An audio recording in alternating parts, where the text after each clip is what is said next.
Solomon வந்து மரிச்சிட்ட பிறகு ரெகொபோம் தான் இஸ்ரவேல் தேசத்தினுடைய ஆளுவதற்கு முன்குறிக்கப்பட்டவன். அவங்ககிட்ட தான் இஸ்ரவேல் தேசம் வரப்போகுது தீர்மானிக்கப்பட்டுச்சு. இப்போ வந்து அவன் என்ன பண்றான்னா, அங்க இருக்கிற எல்லா விதமான முதியோர்கள் இடத்துலலாம் போய் கேட்கிறானா, இந்த மக்களை நான் பிரியப்படுத்தி இந்த மக்களுக்கு ஏற்ற ஒரு ராஜாவை நான் மாறணும்னா நான் என்ன செய்யணும் அப்படின்னு சொல்லிட்டு ரெகொபோம் போய் அங்க இருக்கிற முதியவர்கள் இடத்தெல்லாம் கேட்டாராம். அப்போ அவங்க முதியவர்கள்லாம் சொன்னாங்க, தம்பி இப்போதான் நீ ராஜாவா இருக்கிற, உங்க அப்பாவால இந்த ஜனங்கள்லாம் வந்து நிறைய சுமை அனுபவிச்சாங்க, நிறைய ப்ரெஷரு, ஒர்க்லோடு ப்ரெஷரு. உங்க அப்பா நிறைய ஞானியா இருந்தாரு, ஞானியா இருந்ததுனால நிறைய காரியங்களை செய்ய சொன்னாரு, இவங்க ரொம்ப ப்ரெஷர் அனுபவிச்சாங்க. நீ என்ன பண்ணுனா, இந்த மக்களுடைய நல் மனதில் நீ இடம் பிடிக்கணும் அப்படின்னா நீ ஒரே ஒரு காரியத்தை செய். என்ன செய்யினா, இவங்க சுமையை கம்மியா ஆக்கிடு அப்படின்னு சொல்லி அங்க இருக்கிற முதியவர்கள்லாம் அந்த ரெகொபோமுக்கு ஆலோசனை கொடுத்தாங்களாம்.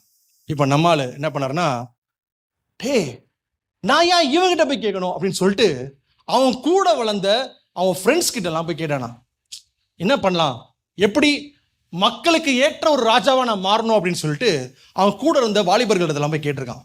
அப்ப அவங்க சொன்னாங்களா, உங்க அப்பா இந்த மாதிரி பாரத்தை கொடுத்தாருன்னா நீ அதை விட டபுள் மடங்கா பாரத்தை கொடு அப்படின்னு சொல்லி சொல்றான். உடனே இவனுக்கு என்ன நடந்ததுன்னா, இவனுங்க சொல்றது இவனுக்கு ரொம்ப ஏற்புடையதா தேவைப்பட்டுச்சு. அப்ப நீங்க பாருங்க, ஒரு ராஜாவா இருக்க போகிறவன் எல்லா காரியத்தையும் விசாரித்தாலும் ஒரு தலைப்பட்சமான முடிவை ரெகொபோம் எடுக்கிறான். என்ன எடுக்கிறான்னா, நான் இவன் சொல்றதை கேட்க போறது கிடையாது, நான் என் ஃப்ரெண்ட்ஸ் சொல்றதா கேட்க போறேன்னு சொல்லிட்டு அவன் சுமையை, மக்களுடைய சுமையை அதிகரித்தான். அதனுடைய விளைவு என்ன தெரியுமாங்க, முழு இஸ்ரவேல் தேசமும் 2 நாடாக பிரிந்தது.